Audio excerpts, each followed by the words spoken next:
आज पार्टीको स्थायी समितिको बैठकमा मुख्यतः पार्टीकै सङ्गठनात्मक विषयहरूमा चाहिँ थियो। अब त्यसमा अब एउटा त पार्टीको आन्तरिक सम्मेलनहरूको चाहिँ तयारी चलिरहेको चाहिँ छ।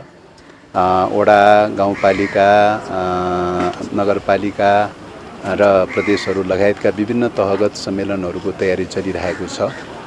त्यसको प्रतिनिधित्वको बारेमा कसरी गर्ने, कुन ढङ्गले प्रतिनिधित्व गर्ने भन्ने विषयमा चाहिँ एउटा सम्मेलनहरूको प्रतिनिधित्वको सन्दर्भमा चाहिँ एउटा टुङ्गो लगाइएको चाहिँ छ र त्यसको सेड्युल त अस्ति नै सार्वजनिक भइसकेको छ। त्यही टेन्टेटिभ टाइममा चाहिँ सम्मेलन गर्नका लागि प्रतिनिधित्वको व्यवस्थाको बारेमा एउटा आज त्यो टुङ्गाइएको छ। दोस्रो कुरा, सङ्गठनलाई अझ व्यवस्थित पार्नका लागि सङ्गठन विभागको तर्फबाट पनि केही सुझावहरू चाहिँ आएको चाहिँ छ र कसरी चाहिँ पार्टीलाई विस्तार गर्ने, सम्मेलनहरूलाई कसरी व्यवस्थित गर्ने र कसरी प्रभावकारी बनाउने र सङ्गठन कसरी विस्तार गर्ने, गुणात्मक ढङ्गले एउटा सङ्गठनलाई कसरी विस्तार गर्दै लैजाने भन्ने प्रकारको चाहिँ सङ्गठनात्मक विस्तार सम्बन्धी केही योजनाहरू पनि सङ्गठन विभागले प्रस्तुत गरेको चाहिँ छ।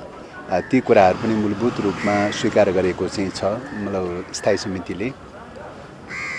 त्यसपछि अर्को कुरा, यो विगत कालमा विभिन्न समयमा भएका पार्टी एकता, विभिन्न घटकहरूसँग भएको पार्टी एकताको बारेमा सङ्गठनमा समेट्न छुटेका चाहिँ साथीहरूको सन्दर्भमा एउटा बीचमा अध्ययन प्रतिवेदन प्रस्तुत गर्नलाई कार्यदल बनेको थियो र त्यो कार्यदलले प्रतिवेदन तयार गरेर चाहिँ आज स्थायी समितिमा बुझाएको चाहिँ छ र अब त्यो कार्यदलले बुझाएको सुझावलाई चाहिँ अब हेरेर त्यही अनुसार चाहिँ अब सङ्गठनात्मक प्रक्रियाहरूमा लैजानका लागि चाहिँ कार्यदलले पेश गरेको सुझावलाई ध्यान दिएर अगाडि बढ्ने भन्ने कुरा भएको छ।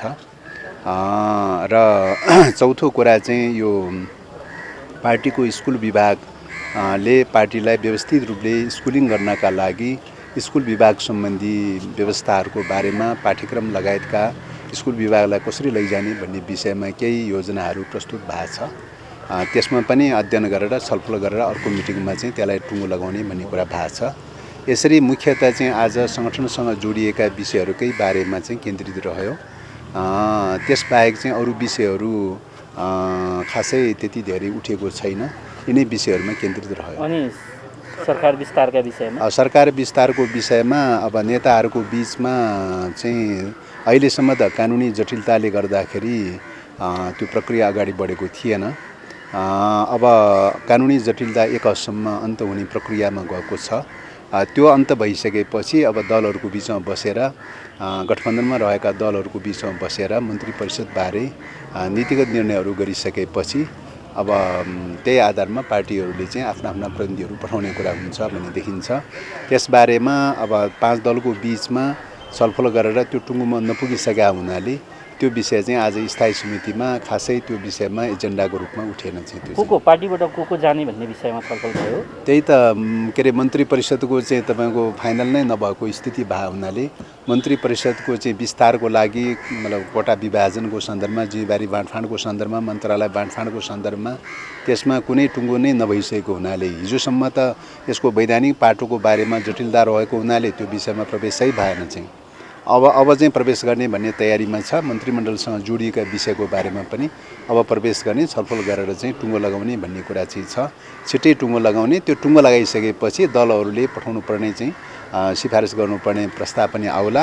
त्यो बेलामा नेकपा माओवादी केन्द्रको तर्फबाट आफ्नो सिफारिस चाहिँ स्वतः भइहाल्छ। अनि अध्यक्षज्यूले आज प्रधानमन्त्रीसँग पनि छलफल गर्नुभएको थियो, त्यही विषयमा छलफल गर्नुभएको होइन? अब भेटघाट त भइरहन्छन्, कुराकानीहरू त भइरहन्छन् के अरे। अब त्यही सन्दर्भमा कुराकानीहरू नहुने कुरो त भएन।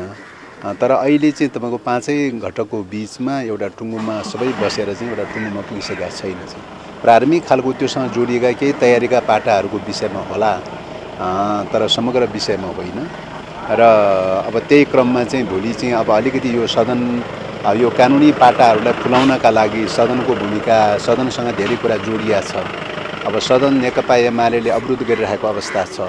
त्यसैले सदन खुल्नुपर्छ भन्ने हाम्रो मान्यता हो। चाहिँ विपक्षसँग पनि कुराकानी गरेर सहमति जुटाएर सरकारको तर्फबाट वार्ता गरेर चाहिँ सदन खुलाउनुपर्छ भनेर भनिरहेको चाहिँ छ। त्यसको लागि प्रधानमन्त्रीज्यूले छिट्टै चाहिँ सर्वदलीय बैठक बोलाउने भन्ने कुरा पनि छ। र मलाई लाग्छ सर्वदलीय बैठक बोलाएर सहमति समझदारी बन्यो भने सदनको प्रक्रिया अगाडि बढ्ला, केही अर्जेन्ट एजेन्डाहरू प्रक्रिया अगाडि बढ्ला। यदि चाहिँ प्रतिपक्षले चाहिँ तपाईँको अवरुद्ध गरिरह्यो भने चाहिँ अब सदनबाट चाहिँ हिजो चाहिँ बजेट सम्बन्धी अध्यादेश चाहिँ अर्जेन्ट विषय भएको हुनाले चाहिँ सङ्कटको विषय भएको हुनाले चाहिँ बाध्यात्मक रूपले अगाडि बढाइयो चाहिँ। अरू विधेयकहरू त रेगुलर कोर्सका विधेयकहरू त त्यो रूपले अगाडि बढ्दैन चाहिँ, आपसी सबै सहमतिको आधारमा अगाडि बढ्ने कुरा हो। यदि प्रतिपक्ष सदन अवरुद्ध गरिरहने र त्यही ढङ्गले चाहिँ रहिरहने हो भने त तत्काल सदन सञ्चालन गरिरहनुको पनि त्यही धेरै अर्थ रहँदैन। त्यस कारणले गर्दाखेरि प्रतिपक्षसँग पनि कुराकानी गरेर चाहिँ सरकारको तर्फबाट सबै दलहरूसँग कुराकानी गरेर चाहिँ सदन खुलाउने वातावरण चाहिँ कोसिस गर्ने भन्ने कुरा चाहिँ भएको छ। सदन खुल्यो भने चाहिँ सञ्चालन हुने सहमति भइसकेपछि मात्रै क्याबिनेट विस्तार हुने हो। अब योसँग पनि आंशिक रूपमा त केही जोडिया छ, पूर्ण रूपमा भन्दा पनि खास गरिकन यो कानुनहरू दलसँग जोडिएका कानुनहरूको सन्दर्भमा अध्यादेश त फिर्ता भएको चाहिँ छ। तर अध्यादेश फिर्ता सरकारले सदन चलिरहेको बेलामा अध्यादेश फिर्ता भएको स्थिति र सदनमा अध्यादेश टेबल भइसकेको अवस्था, सदनले निर्णय नगरे तापनि जानकारी दिइसकेको अवस्था भए हुनाले चाहिँ सदनमा जानकारी दिन जरुरी छ। सदन चलेको अवस्थामा सदनमा जानकारी दिने हो चाहिँ हैन। सदनमा जानकारी दिएपछि त्यो अध्यादेश कम्प्लिट भएको मानिन्छ। अन्त राष्ट्रपतिले फिर्ता लिन चाहेको खण्डमा जुनसुकै समय पनि फिर्ता लिन सकिन्छ भन्ने छ। तर अब हाम्रो प्र्याक्टिस अनुसार चाहिँ तपाईँको चाहिँ सदनमा टेबल भइसकेको विषय भए हुनाले चाहिँ सदनमा राष्ट्रपतिबाट फिर्ता गरिएको छ भन्ने कुरा सदनमा जानकारी गराउनुपर्छ। त्यो प्रक्रिया चाहिँ ले पनि त्यो कोर्स पनि एउटा लिने देखिन्छ प्रक्रियागत हिसाबले। र अब अरू अर्जेन्ट विधेयकहरू सदन चलिसकेपछि मात्रै क्याबिनेट विस्तार हुने हो। अब क्याबिनेटको सन्दर्भमा त्यही त अध्यादेशको च्याप्टर टुङ्गिसकेपछि मलाई लाग्छ सरकार विस्तारको सन्दर्भमा सायद त्यति धेरै जटिलता रहँदैन भन्ने लाग्छ। अब नेताहरू बसेर सरसल्लाह गर्नुभयो भने क्याबिनेट चाहिँ विस्तार गर्ने प्रक्रियामा चाहिँ जान सकिन्छ भन्ने लाग्छ। मन्त्रालयको विषयमा कुरा नमिल्या हो। खै अब यो विषयमा त्यस्तो कुरा त केही आएको छैन। त्यसो भएको हुनाले होलान्, आफ्ना धारणाहरू त केही त होलान्, आफ्ना सोचहरू विचारहरू त केही होला।